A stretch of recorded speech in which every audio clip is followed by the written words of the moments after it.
Katz, dating coach for smart, strong, successful women, your personal trainer for love. Welcome back to the Love You Podcast, where you're going to learn everything you need to know about dating, relationships, sex, and men from a man's point of view. Usually it's from a man's point of view. Today, we are hearing from my friend, Rori Raye. She's a superstar. She is well-known. She's helped hundreds of thousands of women understand relationships and get the relationship you want. Her website, in fact, is called Have the Relationship You Want. She's the creator of the modern Siren, has developed hundreds of specific tools that help women succeed in love quickly and effortlessly. And now she personally trains other coaches to help women one-on-one by using her unique theatrical and experiential Rori Raye coaching method. Rory's always said that her biggest credential is her personal story. That makes perfect sense to me. How she took herself from being an unhappy crumb taker to a hugely happy modern siren with a fabulous lifelong marriage to a great man. He is a great man. I know him. And Rori doesn't just talk the talk, she walks the walk. Her belief is that if she can do it, you can. I'm really excited to share her wisdom with you today. Rori, thank you so much for coming to the Love You Podcast. Oh, you're welcome. That was charming. Thank you very much. Oh, it's my pleasure entirely. I want to just start for the few people who don't already know who you are. You talk about your story. What's the 2-minute version of your story? How you became from doormat to happily married coach who helps and inspires other women? How did you find your way on that journey? You know, before I say that, I just want to say how delightful it is to be with you. Nobody knows except you and I that we go way back. I mean, we started at the same time, and I'm just thrilled for what you were able to do for women. You're really amazing, and I hear from women every day how you have changed their lives. So this is a real kick for me. It's a professional meeting. We haven't done this in weeks. Many years. It's been weeks. And so you know me. So going back, you know, from the time we've known each other, even my life and my marriage has changed. Before I met my husband a long time ago, decades ago, I was one of those women who valued myself so little that I really felt a man was doing me a favor if he wanted to have sex with me. I mean, literally. I really felt honored. And so I allowed men who just wanted to be my friend with benefits to be with me for years. And I never caught on that what they were actually saying to me was actually true. And I just felt honored that anybody wanted to be with me at all. It was that bad. I took crumbs to the max. I have never been abused. And so many women that I speak to have been. So I'm grateful for that in terms of an actual relationship. But one day, I woke up and I went, wait a minute, what am I doing? I'm letting one man after another be with me and getting my heart broken and investing myself and being a loving person or whatever I thought I was being at the time. And all of a sudden this light went on in my head and I started to see a little more clearly and I started to act as if I valued myself. And I stopped just letting any man do whatever he wanted with me. And I started deciding what I wanted to do. And there were many steps that I took. When was that epiphany? How old were you when you said enough is enough? About 4 months before I met my husband. Got it. To be totally honest, there was a man before him who was charmer. I loved him. I really, he's in my karate class. He was the second man in that karate class I'd had a relationship with. And he was in no position to be in a committed relationship. He had no deep abiding desire to be in that relationship with me. And one day I met my husband while I was in the relationship with the other guy. I met him and it was like, he was not my type. I was not interested. I was able to be really relaxed and carefree and easygoing because I didn't care. Funny how that works. Yeah. So what we're talking about here is how do I get that when actually I do like this man and I actually feel all of that energy coming through me? How do I behave cool? And how do I not care so that I can really be myself? And that's a big part of what you now teach. So that's exactly it. Let's get into that for a second. Because this is No, this is a big thing for me. We approach this in different ways, but the whole first month of my Love You course is about confidence, right? My whole Yeah. Believe in Love program is about confidence. Confidence Awesome. is the umbrella under which all this falls. If you're a Yeah. confident woman, you act that way when he's texting you. You act that way when he makes a move on you. You act that way when he's been dating you for 6 weeks and he hasn't stepped up to be your boyfriend. I mean, confidence is the Yes. through line. How do you help women develop confidence and this calmness and coolness? These are sort of buzzwords. How do you get them from point A to point Z? Well, we all know we need your wife to teach that course. She's kind of a natural, which is why I don't know if she's a great teacher. You've had a greater learning curve, which is why your story is valuable. It.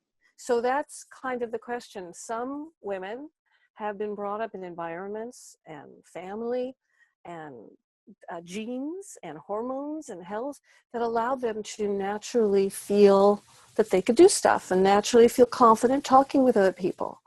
The rest of us, most of us, were not. And so trying to figure out how did that develop in those people other than the genes and the hormones and the health and things that I may not be able to impact. You learn confidence by doing. You learn confidence by you take a step that doesn't feel quite comfortable and you kind of sneak past your defense system so you don't set off all the bells and whistles and start feeling defensive and resist. And you do it and you get a result that feels good and people look at you, you get attention. In the case of love, step forward in some way and a man looks at you instead of ignoring you. You become visible. He hears you instead of just going, yeah. All of a sudden he calls you up instead of letting it go. And when that starts to happen, the confidence builds. So how do we do that? Well, I just want to acknowledge right off the bat something really great. Yeah. You and I completely agree on this. And I know we do. This is the equivalent of like behavioral therapy, right? Yes. Act like a confident woman. Watch as men respond to you like a confident woman. Yes. And you'll feel more confident in the act of doing. Exactly. However. But I knew there was a but. That it sounds easy. I mean, no, everything I hear out there from most coaches and most everything, it's like, get grounded, be authentic. It's like, oh yeah, I'm going to fly to the moon. Yeah, that's not really advice. So what I do is I've created a toolbox of small step-by-step method in which you can sneak, and this is really important, sneak past the defense system because our systems are set up to keep us safe. We love ourselves inside, but we think there's a battle going on. And what happens is we fight the change, the shift. We say we want love, but actually we don't. On a deep subconscious level, we push every man away who wants to love us, and we go for every man who's dangerous, exciting, and doesn't want us because, believe it or not, that is the safe answer. No intimacy is possible when we chase or want or desire a man who is not into us or is not available to us or is an emotionally unavailable man, which you deal a lot with. And so already we have this system working against us. So for me, it's this toolbox of tiny, itty bitty baby steps. And at the beginning, it's just exactly what you recommend, dating, a style of dating in which you follow some set of parameters that are different than the ones you normally do. So you and I could probably totally agree on what that would be. There's online dating now on Twitter. Tinder. There's all the great stuff out there. And most of the women I work with now find that Tinder is the best one for many, many reasons. I don't know what you recommend. We used to all be about Match. We all used to be, and we used to look down our noses at the ones with the swipe. But there are ways to get in front of men and go out in public and be around men that are different than your old ways. To be in places where men who may be more mature or maybe more into what you're into or maybe more marriageable hang out rather than the places you normally hang out. What's an example of a place where marriageable men hang out? If you hang out in the same bar and the same happy hour every day after work for 4 months and all you meet are certain kinds of men, I would say, let's try something else. I know that's what I'm asking is what is the something else? Because I know It where could not be, to find them. I've always oh, struggled with the where are the good men oh, question. there are Because millions. Meetups, language meetups, art meetups, hiking meetups, bowling, wall climbing, um, uh, environmental meetings, political groups. hobby-based things. Yeah, things that mean something to you. Number one, church. Churches are amazing, with great groups. You hear wonderful words coming at you, and there's so many new age that are completely not religious dogma based, but spiritual based, where there are good men. Then there's, the more physical stuff, labor, Habitat for Humanity, volunteering. There's so much stuff, wilderness stores, and different kinds of bars. Try something different. Try hanging out in your neighborhood. Try coffee houses. Try coffee shops. Try games, escape rooms. I mean, this is just a tip of the iceberg. One of my great coaches, Adrienne Everhart, who perhaps you'll be interviewing soon, had put a whole list together for me, and it's brilliant. And I just got a circular from Marnie Batista, who sent me a free book that's got a whole list of where you can meet men. The concept is to do it differently, in a way that doesn't make you go, I don't want to go there. That's the problem. I don't want to take myself out. I don't want to go there. I don't want to do it. I don't want to get in line. That's our resistance. That's what we are facing. How do I get a woman to take step one? Great. So I've got one question before we take a break. Yeah. And it's, what's an example of, right? We've got 100 tiny tools. What's an example of one of them that someone could listen right now and get it and say, oh, that I instantly feel a little bit better. All right. I have a core tool called feeling messages. In some places, we call that nonviolent communication. Mine is completely different. The feeling message begins with, I feel, or I'm feeling, in the first few words. And what it does is it forces a woman to stop thinking and to find out what she's feeling, a sensation, whatever it is. This means that every moment of every day, you're constantly connecting with what is happening inside you, which is very unfamiliar to most of us, and then you verbalize it. Because a lot of people ignore their feelings. 99% of us, and I can help a woman shift into authenticity very quickly this way. And it seems really hard because it's a whole new language and it's a whole inner thing. You find out what you're feeling. I do it through touching objects, simple things that don't get your defense system all riled up. And then you learn to speak it. Simple things like, I feel warm.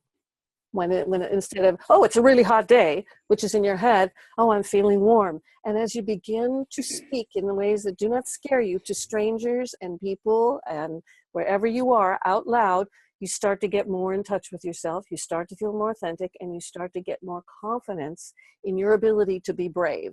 Because after a while, this is going to be, I'm dating a man for 6 weeks and I have to have a serious conversation, and I don't want to do it from a boardroom negotiator's place. I want to do it from my heart.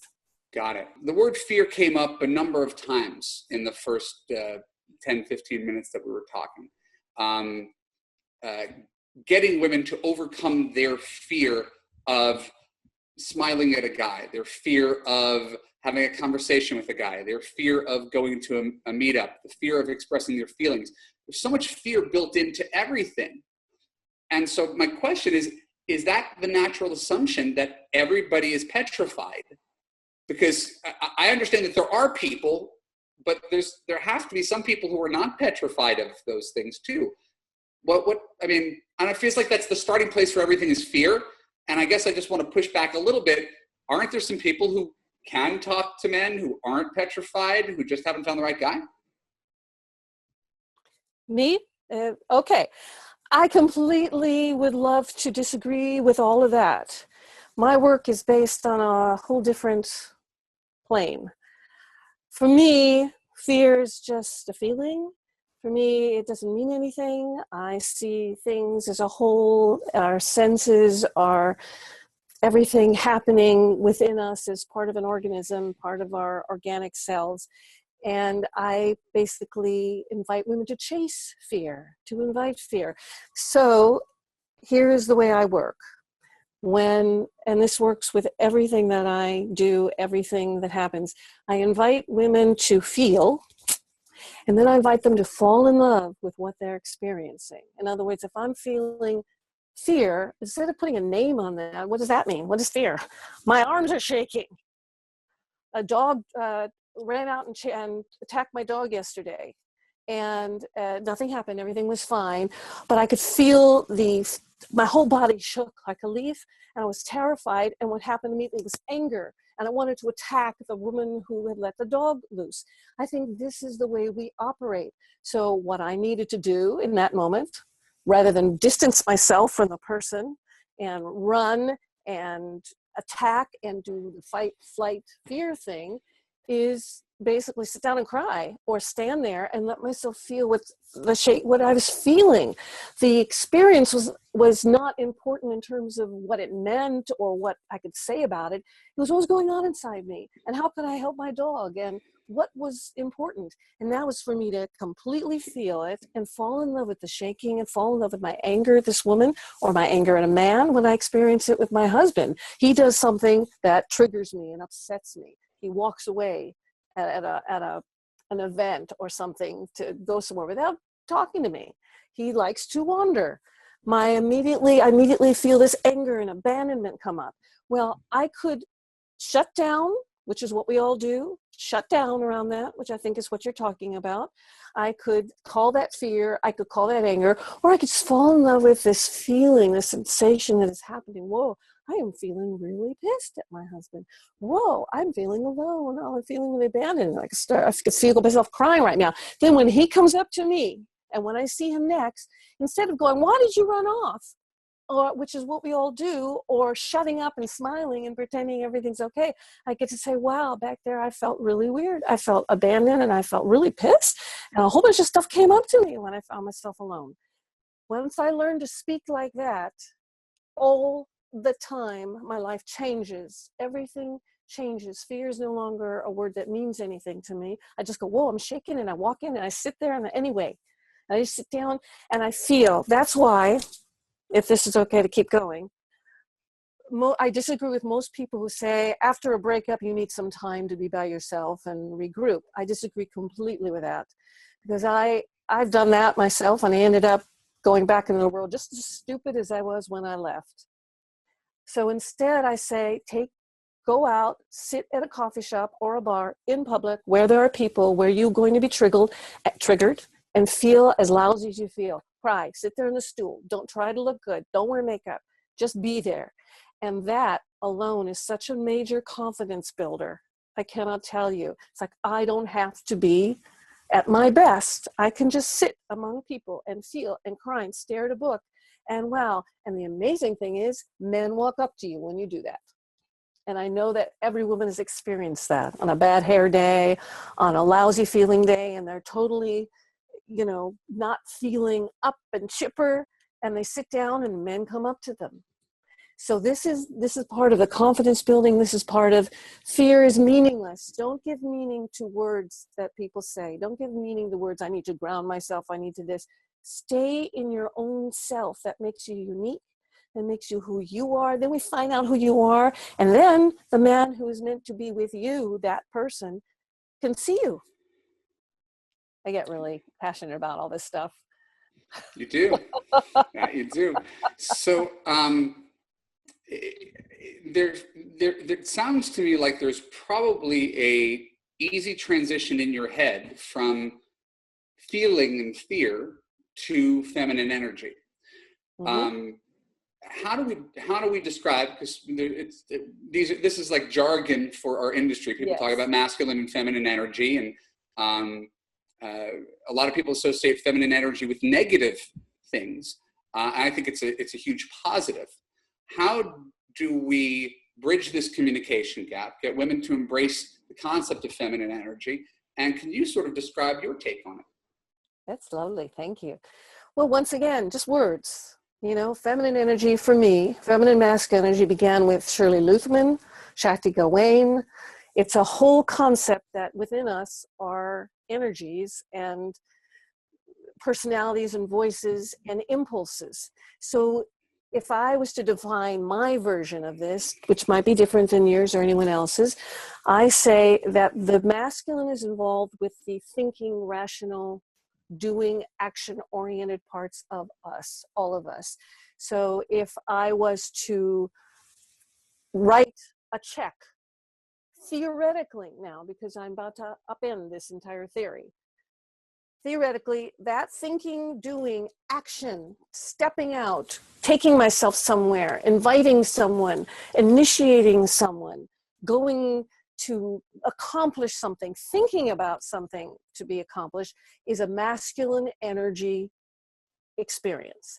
The feminine energy then for me comes from a completely organic place, and men do this. They have gut feelings. That's the feminine. So for a woman, if you're out there and you have a feeling like I feel like moving over in that direction, that's your feminine energy speaking. Walk in that direction. If you have a feeling of dis-ease, you feel kind of shaky and you don't want to be in somewhere, don't label it as fear or no. Step back away from it. Give yourself a moment to experience what's actually going on inside you. So feeling, being, standing there, opening your heart, just being completely, that is feminine energy. And for me, all of that leads to doing, which could then be called masculine. So I have a whole system for how that works and how that can work for a woman in work and in life and in love, because we're trying to distinguish, oh, I'm an independent woman, I should be able to call a man, I should behave this mature way with a man. But what happens is for us women is all of that becomes very mental and we start thinking about it and strategizing, and I am not about strategy of any kind. So I'm grateful that you are. And that's what you bring to the party for me, is the other side of it. I am about walking through this world in such a feminine, organic, what I call chaotic. I see chaos as the origin of life itself, of the existence of everything. And that I see as feminine, expanding, growing. I see it that way. So that's my experience of feminine. So if you want to talk about wearing a dress or wearing pants, doesn't compute in my experience of what feminine is. However, if you want to be feminine on the outside, it can speak to you on the inside. So I also suggest, put in a skirt, put in a dress, wear makeup, get your hair fluffy or whatever makes you feel girly, and see how that feels on your inside. Don't do it for someone else. See if it shifts on the inside, because we work two ways in my coaching method. We work from the outside in, which is words, actions or non-actions, not doing, and the physiology of what you are experiencing in yourself and how that affects you on the inside, and then the inside, which is the feelings that then become the words and the feelings and the confidence building on the outside. Tell me more about the action of non-doing, because I think for someone who's uninitiated, that sounds like an inherent oxymoron, right?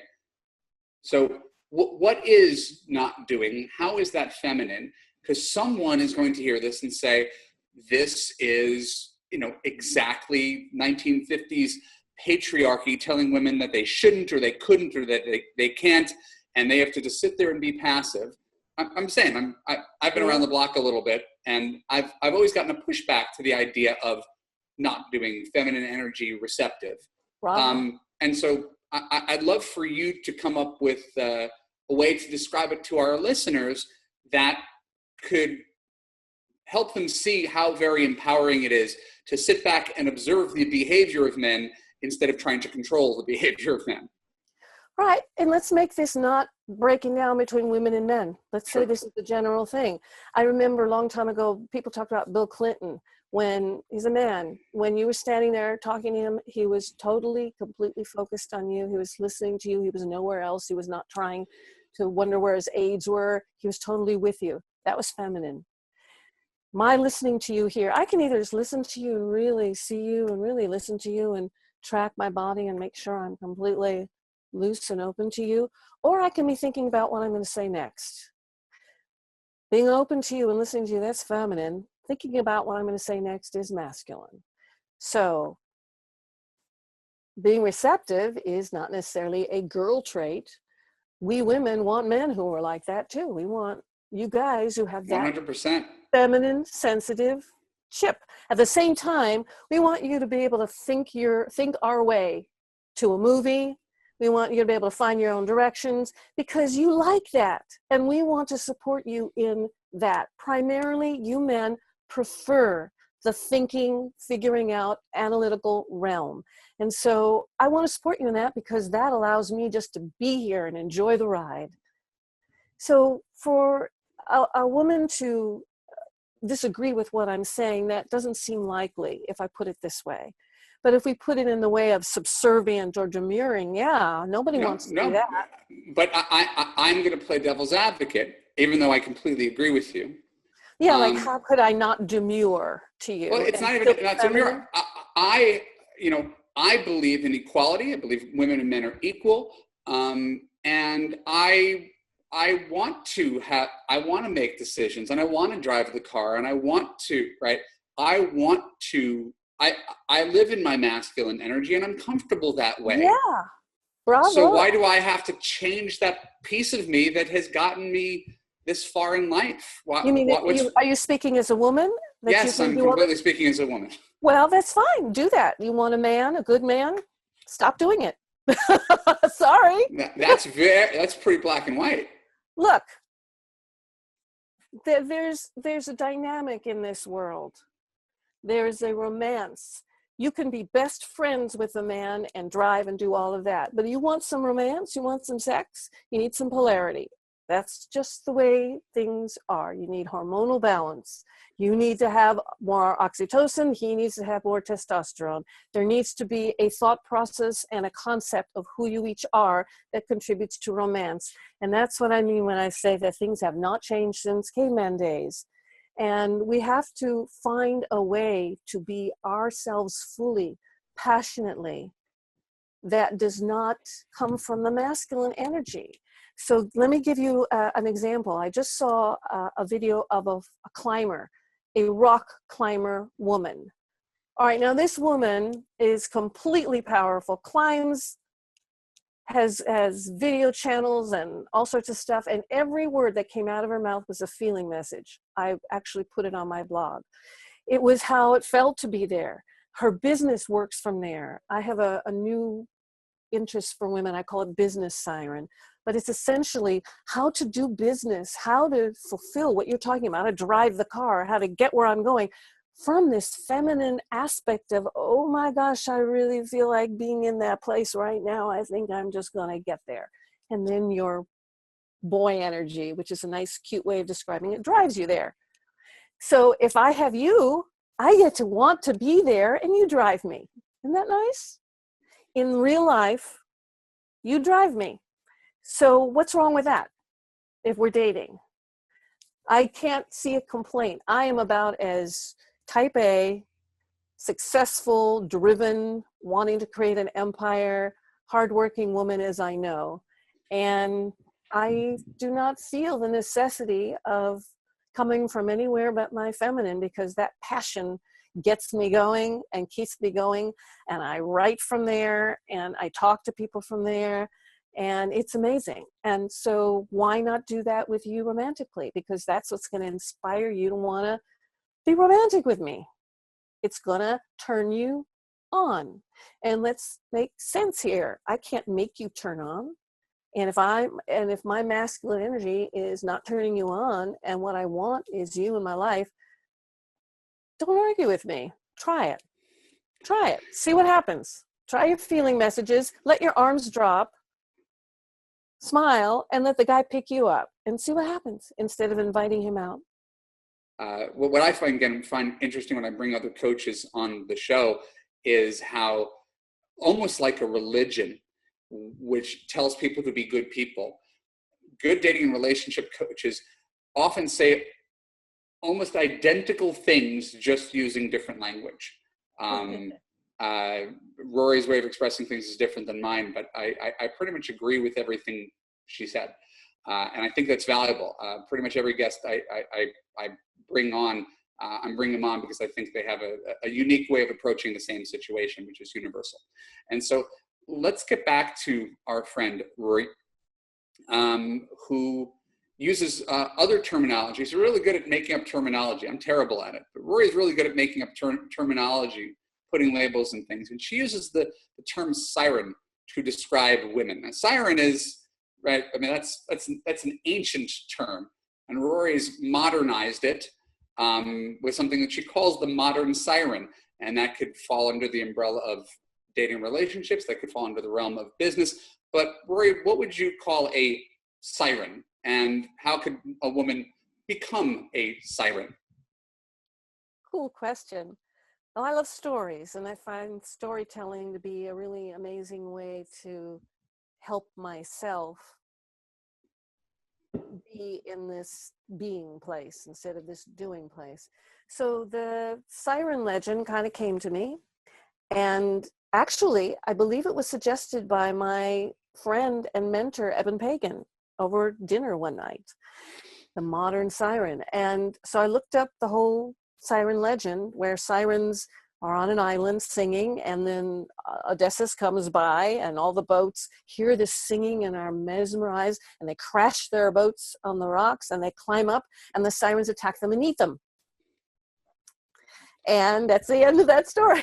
So I rewrote it and I said, sirens are on Siren Island, playing, singing. Men come by, they hear their song, they crash their boat on the rock, they come up and they play among the sirens and live happily ever after. So here is the message. Sirens aren't going over to the boat and saying, come on over, come on. They're not chasing down the boats. They're not looking for the boats. They don't care about the boats. The men are attracted to your siren song. So what is your siren song? What makes you play on your island? Because most of us aren't playing on our island. We don't even know what our island is. We don't have time for our island. We don't have time to sing. We don't have time to have fun. We are deeply competitive with other women. We have work to do. And so all we do instead is think about the boats coming by. So I took this idea of the siren from the legend, where the sirens are on their island and they play on Siren Island and they sing, and then Odysseus comes along in his boat and they hear the song and they're completely mesmerized, and they come crash their boat on the rocks of Siren Island. They climb up and the sirens kill them and eat them. So I redid that, and the concept of sirens playing on Siren Island, being happy, playing with each other, just being happy, singing. Men come by in boats, they crash the rocks, they come up, and they have a wonderful time with the sirens, and they live happily ever after, and everybody plays. So I took this legend with the very miserable, grotesque, unhappy ending, and I turned it into this concept that as a modern siren, we are on our Siren Island. We are not competitive with other women, we're playing, we're singing, we're finding out who we are, and men are so attracted to this playing and the singing that they come by in their boats, they crash their boats on the rocks of our island, they climb up, and they live their lives with us happily. So how do we become a modern siren, and why are we not? Because most of us have no idea what we're singing, have no idea how to play on an island, have no sense what we feel like on our island or what we want on this island. We feel competitive with other women. We are so unconcerned with our own happiness and our own selves generally, that we're looking for the men on the boats. So we're always looking on the horizon for the men on the boats and hoping they're going to come and all that. That is the way most women, most of us function. Oh, that man. Oh, that man. How am I going to get him to the island? How am I going to get him here? And we're trying to strategize. Maybe if I wore a better dress, maybe if I smile bigger. All of those things for me are irrelevant. The thing that attracts the man is that you are playing and having a wonderful time and singing, and you could not care less about whether those boats come or not. And then they come. And that is the secret here. Being a modern siren, you play in your own island, you find your own passions, you live your life, you speak from your heart, you relax your body, you deal with your own tensions and your own triggers, and you work through those and you speak through those, and men will come. They do. They show up when they are drawn to a woman who is happy inside herself and who is who she is. Which brings me to another point I'm kind of discussing right now, and that is pheromones and smells and attraction, basic animal stuff, that men and women are attracted to each other for all kinds of reasons. And I believe that you men require a physical sense of chemical attraction in order to come towards us. And we women do not. I believe that chemistry can be built, and passion can be built, and attraction can be built for women through intimacy, which is something that most people do not experience. Whereas men need that need that smell, that feeling. And I believe that we are blocking our own sense of smell, our own senses, our own cells with perfume and smoking and everything else that we do in the environment and what we eat, that it's harder for men to find the person that matches their pheromonal desires that will draw this man to us to begin with. So the least we can do is be our authentic inner selves, and our feelings have weight. Our feelings, our sensations have real chemical, real electrical importance. And if we can express that, and if we can exude that and radiate that without trying to cover it up with, I'm good at this, I can do this, let's do this, and thinking and strategy, and simply be in a more animalistic state of existing, it's much easier for men around to find us, to sense us, to smell us, to come towards us. And this theory is just really kind of scientifically borne out. And it's certainly, I know all the women that I talk to, and I'm sure that you talk to, have experienced those kinds of days when they just came from the gym and they smelled like gym rats and they had their hair tied back in a wet ponytail, and men approached them from everywhere when they were least prepared to be attractive. They were attractive. And that's what it is to be a modern siren. I like it, Rory. I know. I do. I would probably think that the people who listen to me would be surprised to hear that I like it. But metaphorically and conceptually, once again, we're speaking the same language about what it takes to be attractive to others. And I can't speak about pheromones because it's not my realm of expertise. But I can say that someone who is happy and exudes joy, which again is hard to impose upon someone, the magic joy wand that makes everybody happy and confident. But I would put it another way. When people hear this, they sometimes resist. I would say, think of a man that you find attractive. Is he the guy who tells you how much he hates his job, how bitter he is at his ex-wife, how he can't stand fatherhood, how he's complaining about money? No, we all respond to warmth, confidence, positivity, right? That's sort of a universal thing. And sometimes it feels almost like an attack, but I'm not that way. There's no judgment if you're not that way, but there's only what works and there's what doesn't. And if you're not attracted to angry, bitter, jaded, negative men, it would stand to reason that the more you could tap into your inner siren, whatever that means, however you get there, would be a net positive for how other people see you. And I probably think this dovetails with another thing that I don't espouse, but the concept of like the secret and the law of attraction, right? Just again, that's certainly not an Evan thing, but in as much as if you think happier thoughts and you're put out a happier product, it's more likely that people are going to want to be around you, right? It's pseudoscience. Like it doesn't have to even go any deeper than that. We don't have to talk about the universe to talk about the very mechanics. What's going on? Nothing. I'm just raising my hand.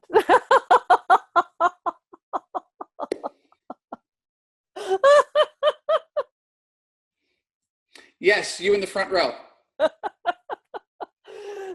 weren't friends outside, we couldn't do this, I couldn't do this. I just want you to know that's not me.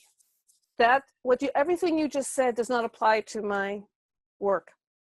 Just to throw a loop into this, I don't believe in affirmations. I don't believe in the law of attraction. All of that, feeling good, feeling happy. Why? Because I don't always feel good. And sirens don't always feel good, and they're always not always happy. So feeling messages help you. We try to find I believe that the complaint lives at the same place with the joy inside the soup of all of us. And we try and find the joyful thing to say, like, oh, the flower popped up in front of us. We try to pull that out in a more mindful, let's say, way of experiencing life and finding something other than a complaint. But what if I'm depressed, I'm miserable, I'm scared, I'm feeling all of this stuff? Does that mean that I'm not fit to invite a man into my life? I want to help that woman who's having a really bad time right now. And because the last thing in the world she wants to hear me say is, oh, find your joy and then be happy, because she's just going to say to me, I'm not happy. I just want to sit home and eat the ice cream. So am I just going to abandon her and say, well, when you get happy, we'll work on it? No, I want to say to her, okay, you're feeling really miserable and you want to claim back, Jeff, I want you to fall in love with that miserable self. And I have these exercises where you talk to that part and really include that miserable self in. And what happens is it starts to not have so much power.